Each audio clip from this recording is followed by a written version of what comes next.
you ever wondered what the psychology of Elizabeth I was? What would a modern psychologist make of her? Psychological profiling is the practice of analysing an individual's personality, motivations, and behavioural patterns based on available evidence. We've already done a psych profile of Cleopatra. Now it is Elizabeth's turn. First, a disclaimer. No one can do an accurate psychological profile of a person who is dead, and I am not a clinician.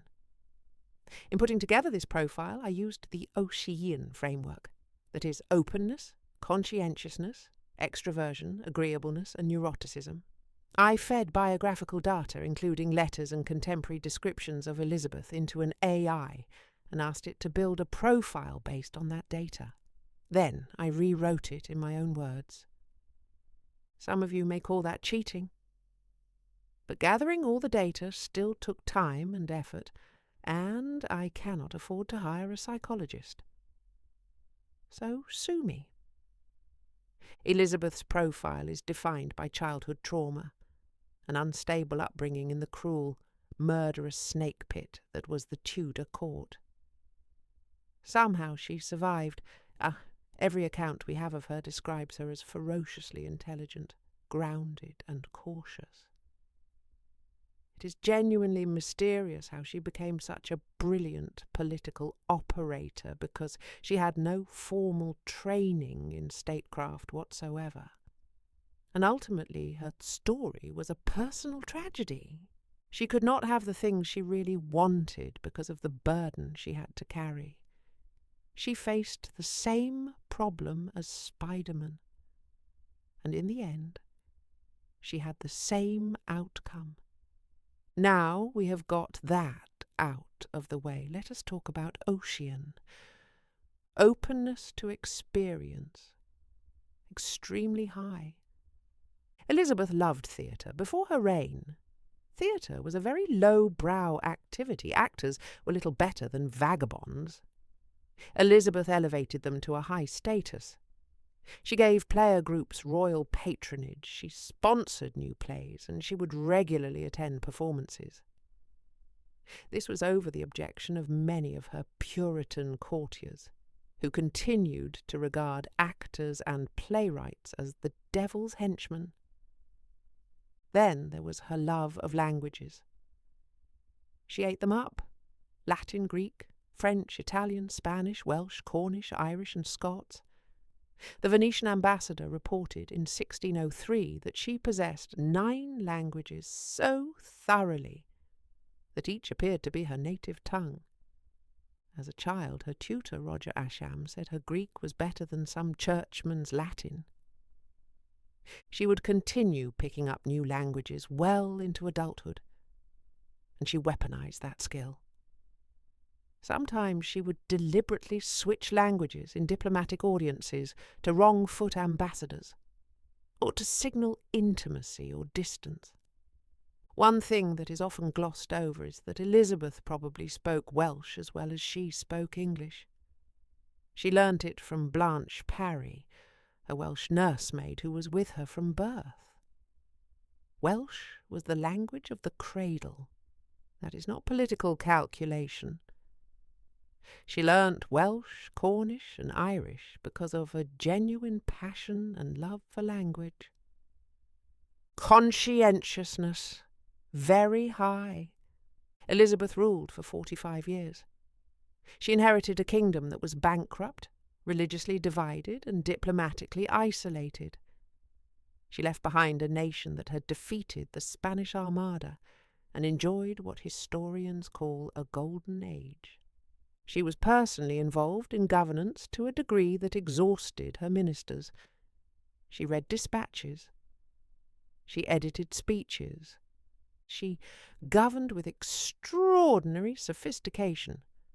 She ruled by counsel, selecting advisers who balanced each other. She deliberately kept at least one counsellor with whom she fundamentally disagreed, because it neutralized them as an opponent and gave her insight into what the opposing faction was thinking. She never named an heir. She showed clemency strategically, pardoning principled opponents, but quietly eliminating those who acted from stupidity or pride. Where she learned all of this is genuinely mysterious. Her education was in classics and theology, not governance. Yet from the moment she took the throne at 25, she governed as if she had been trained by a master. Perhaps she had depths that the historical record simply does not capture. Extraversion, moderate to high. Elizabeth could command a room. The Tilbury speech alone proves that. She loved dancing, sometimes performing galliards well into her 60s. She thrived on the rituals of court life and the elaborate performances of majesty, but she also retreated. She spent long hours alone with her books. She would withdraw into herself when making difficult decisions, agonizing for weeks or months before acting. She could perform brilliantly in public, but it was a performance. And the private Elizabeth was quieter, more guarded and more solitary than the public image suggested. Agreeableness. Low. Elizabeth had a foul temper, and it got worse with age. She boxed ears, she threw things. She struck the Earl of Essex across the face. She verbally savaged Lord Burghley, her key adviser, on a regular basis. She called her lady-in-waiting Lettice Knollys a she-wolf to visiting ambassadors, and banned her from court for life for marrying her favourite, Robert Dudley. Cleopatra was extremely petty, but it was cold and calculated. Elizabeth's pettiness was hot and passionate. She lashed out at people she loved. The closer you were, the more likely you were to get a sharp tongue. Neuroticism. Moderate. This is where Elizabeth diverges from Cleopatra. Cleopatra was decisive and quick to action. Elizabeth was not. She agonized over decisions. She delayed the execution of Mary Queen of Scots for years. She dithered over military commitments until her commanders were tearing their hair out. But her indecision often turned out to be the right call. The delay gave her more information. What looked like neuroticism was sometimes a strategy. However, she was deeply affected by betrayals. When Dudley died, she shut herself in her chamber until Burghley had the door broken down. She kept his last letter in her bedside treasure box for 15 years. That is someone who feels things very deeply and has learned to contain it. Mostly. But not always. A Freudian analysis. Elizabeth had daddy issues to the max. Her mother did not just die. She was erased. Anne Boleyn became an unperson at court. Elizabeth was declared illegitimate. She went from pampered princess to forgotten bastard overnight. In Freudian terms, this is catastrophic. The father is supposed to represent authority and protection. Elizabeth's father represented destruction. He was both the most powerful person in her world and the person who annihilated the most important person in it. She had to grow up in his household, seeking his approval, loving the man who killed her mother. You must hold two incompatible realities. My father is my protector, and my father is a destroyer. Elizabeth chose compartmentalization. She never mentioned her mother publicly, but she wore a locket ring every day of her reign containing a secret portrait of Anne Boleyn facing a portrait of herself. Mother and daughter in permanent private communion. It was only discovered after her death. She adopted her mother's motto. Semper idem. Always the same. She appointed her mother's chaplain, Matthew Parker, as Archbishop of Canterbury because he had promised Anne before her execution that he would care for her daughter. These are not the actions of a woman who had moved on. Then there is Thomas Seymour. She lived with him and her stepmother, Catherine Parr, when Elizabeth was 13. Her stepfather began what we would now call grooming. He would enter her bedchamber in his nightclothes, tickle her, slap her behind, and behave in wildly inappropriate ways. Her governess, Cat Ashley, failed to stop it. Her stepmother laughed it off. Every protective figure in her life failed her. When Seymour was executed for treason, Elizabeth, aged 15, was interrogated for weeks. Freud would say these experiences fused to create a permanent association. Physical intimacy with men leads to destruction. Love is a trap. Trust is a vulnerability. And if anything goes wrong, you will be blamed. The library as sanctuary. Here is something historians have noted but never adequately explained. Elizabeth's compulsive scholarship. She did not just study. She studied obsessively, late into the night, for her entire life. Ascham marvelled at it. Her courtiers found it eccentric. The compulsion makes perfect sense when you understand what the library likely represented. This next part is speculative. But let us say that whilst Elizabeth lived with Seymour and Catherine Parr, she discovered that when she was studying, he would leave her alone. Perverts tend not to grope teenage girls in libraries. It is one of those things. The library then becomes her safe space, and study her safe activity. Even after the immediate threat of Seymour was gone, Elizabeth would have been aware that her position as an heir to the throne, and then as a Protestant queen, meant there were always people out to destroy her. Think about what translation gives you. It is just you and your own language. Nobody can surprise you. There is no unpredictability, nobody in the room. Just your mind and the page. For someone whose physical space was invaded, retreating into pure intellect is the ultimate escape. Elizabeth's compulsion looked like genius, but maybe it was just a trauma coping mechanism. Why she did not marry. There's a lot of speculation about this. The psychological explanation that she was too damaged treats her like a patient. The political explanation treats her like she was playing a game. Let us follow Occam's razor.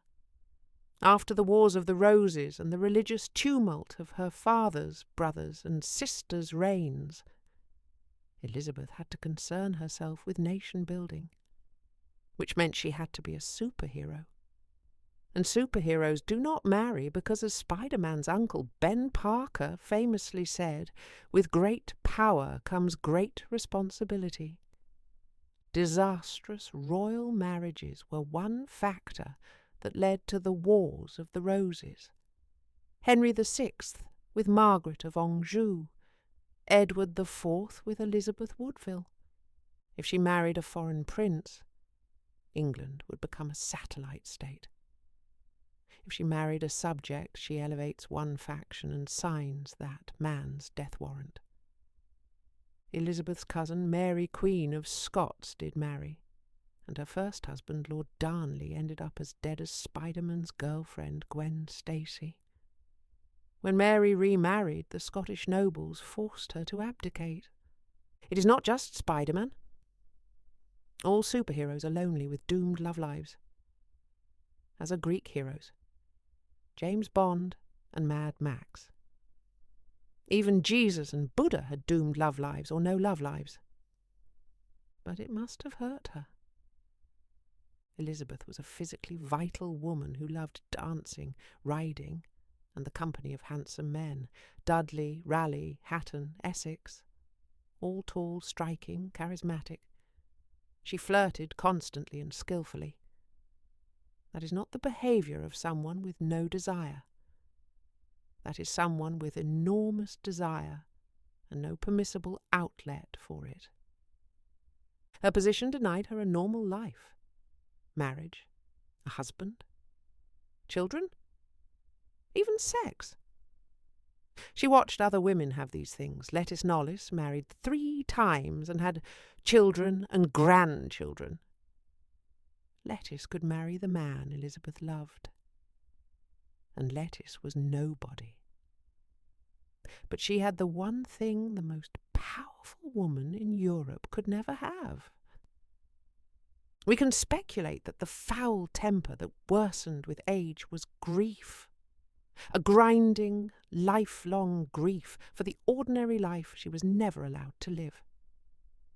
And as the possibility receded from unlikely to impossible, the grief curdled into rage. The real Elizabeth. Elizabeth I was not the ice maiden of popular myth. She formed fierce, lifelong bonds.